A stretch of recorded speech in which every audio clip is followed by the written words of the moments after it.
Hi everyone, I'm Cheryl and welcome to the Sewing Room channel, and this is your tip of the week. These are buttons that are covered in fabric. They're referred to as cover buttons, and it's a little kit you buy. It doesn't come with the fabric, but it comes with a little metal backing and then the curved metal form, and with really basic instructions on how to make it. So you just take a small piece of fabric. This is probably a 2-inch square, and you draw a circle on it, and then you, with your needle and thread, you do a little basting stitch around the edge. Then you put your metal form inside here and pull on the thread.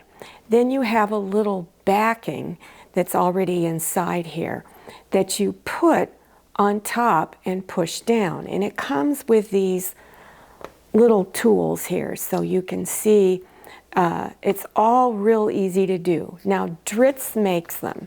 So if you want to use something where you can use up some of your scrap fabrics, what this is that as you can see, I've already torn up my package, but I'm going to turn it over.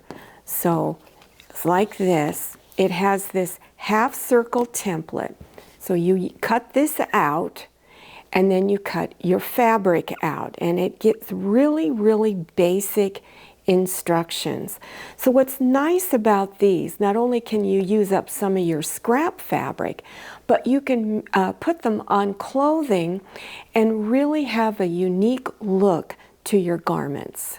So on the back of your cover button is a little raised section. It's a loop, and that's where you stick your needle through, your needle and thread, to sew it on to whatever you're making. Other buttons you've purchased also have this shank on there. That's what they call it.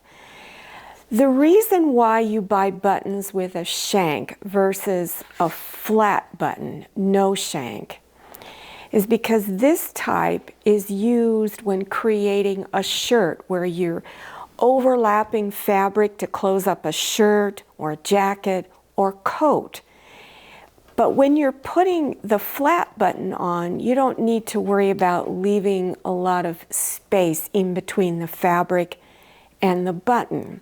And the purpose of that space is so that when you go to close a garment, you're actually getting double the thickness. So you have to make sure that there's plenty of room between the button and the original layer of fabric for that secondary layer to come over on top. Often people will use toothpicks. So they lay down the toothpick on their fabric, then place the button over the toothpick and stick the needle in thread through there.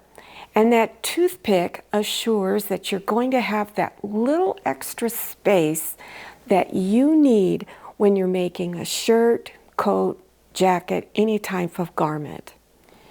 You don't always need to buy a pattern to make something, because as beginners, and I have many beginners who watch my channel, they just want a pattern, but you don't really need to buy a pattern. There are some simple beginner projects you can do without buying a pattern. So the only thing you need for this little baby bib is something round, like this cereal bowl. And on this particular baby bib, I'm using flannel. And I really like flannel to make baby products because they're just so soft. So all you need to do to make this basic baby bib is to lay down your 2 pieces of fabric, a front and a back. I have the same flannel on the back as I do on the front. Lay this on top, trace around it, and cut your fabric out. Now, how did I get this little edge right up here to dip in? Well, you can just freehand cut a little scoop. But all I did was take the same bowl, laid it over the edge of the fabric, traced around it, and cut it out. Then all you need to do is stitch your 2 pieces of fabric together, turn it right side out, and this is 1/4 inch wide bias tape. So it's just folded over the edge, okay?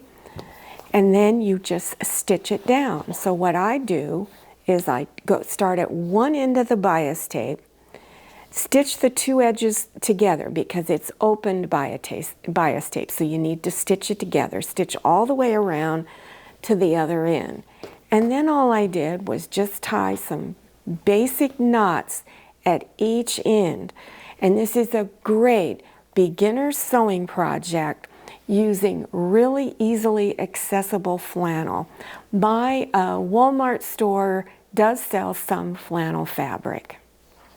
Now, here's another baby item that is made out of flannel, and you could probably take a salad plate and you're going to draw 2 circles and then just kind of connect them, kind of go in like this. And you're probably wondering, what is this thing?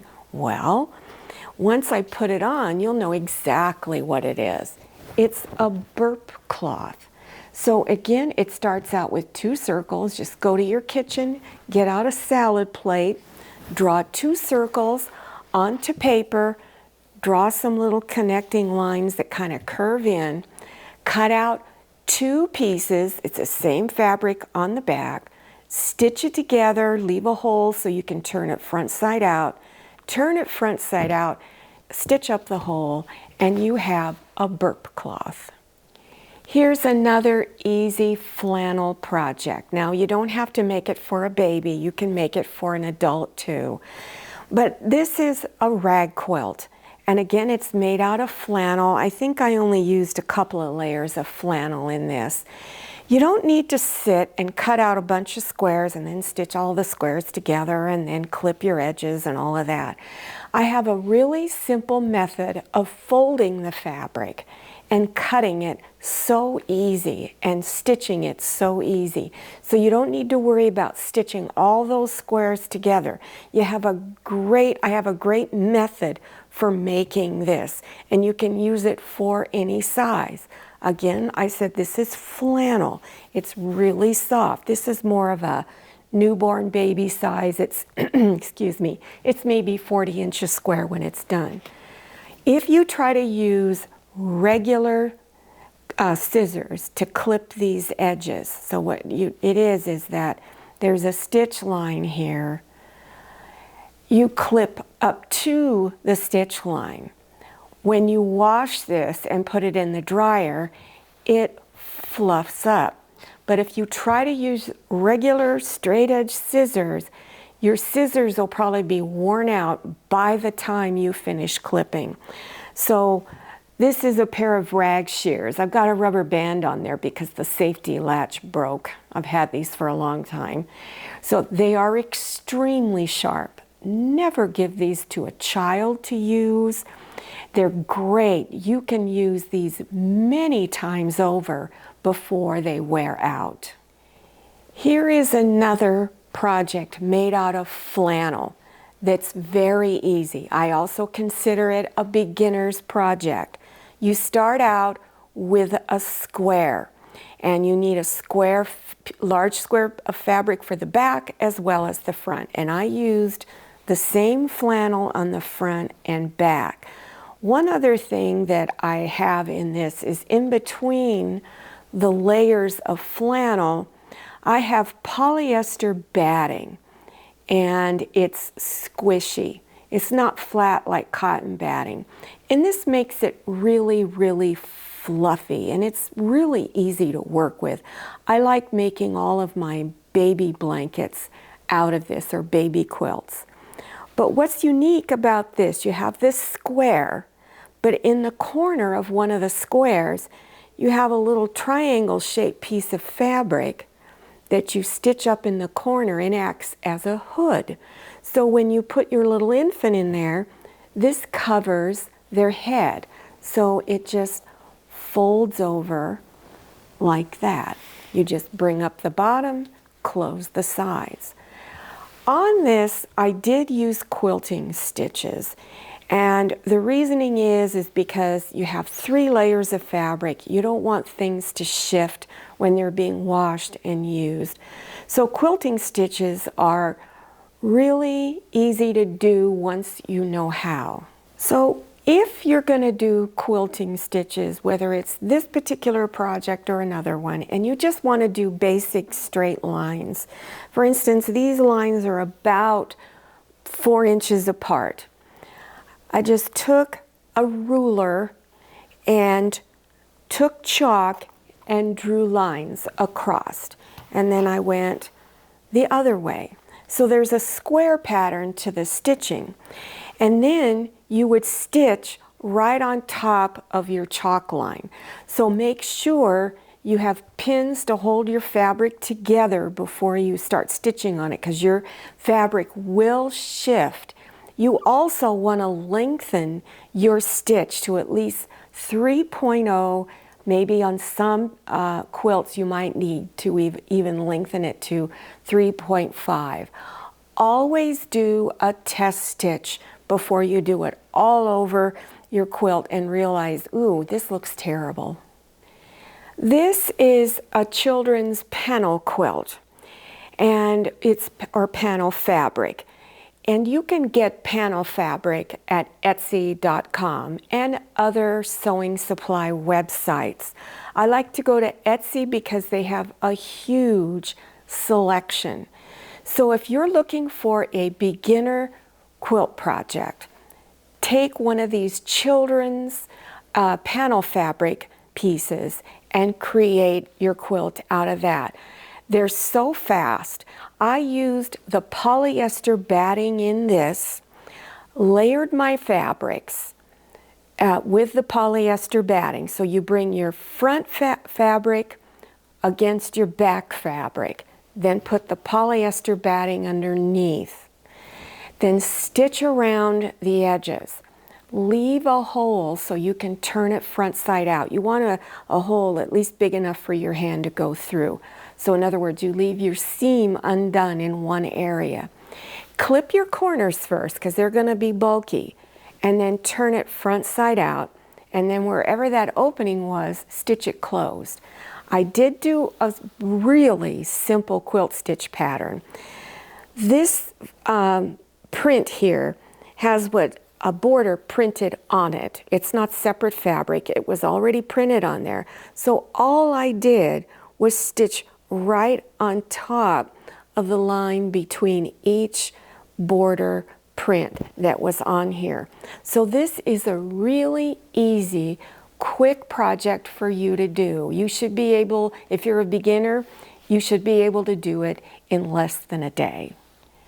For those of you who have some smaller pieces of leftover fleece, which is what this was, this is a really fun little project you can make that only takes a couple of minutes to make. It's so quick. This particular fleece has that fuzzy, furry stuff on the inside. And all you do is you measure the diameter of your head and cut out a rectangle that's bigger than the diameter of your head, because you want to be able to get this over your head. Then you bring the 2 ends together, stitch it together, and then you fold the edges of this over and stitch it down. And you have a little neck warmer. And the reason why it's so long this way is so if it's super cold, you can pull it up over the bottom part of your face to keep your nose warm. Well, I hope these sewing tips were helpful to you, and I hope you try making some of these projects, especially those of you who are beginners. The best way to get your feet wet is just to dive on in and buy a little piece of flannel fabric and make yourself a little baby bib. Save it for a gift in the future. Now, if you're interested in other beginners' sewing projects, scroll down to the description section, which is below your YouTube screen. As you're scrolling down, look for the word more. click on that word and that section will expand open and you will see all of the links appearing. Don't forget to follow me on Instagram and make sure you check out my Facebook page. Thank you so much for watching. I'll see you next time and happy sewing. If you like the Sewing Room channel, one of the best ways to show your support is to subscribe by clicking on that red subscribe button and give this video a thumbs up. And don't forget to click on share to share this video with your friends. And make sure you click on the bell so you receive notifications for all my new videos. I'm Cheryl, this is Manny, and this is Scotty. See you next time.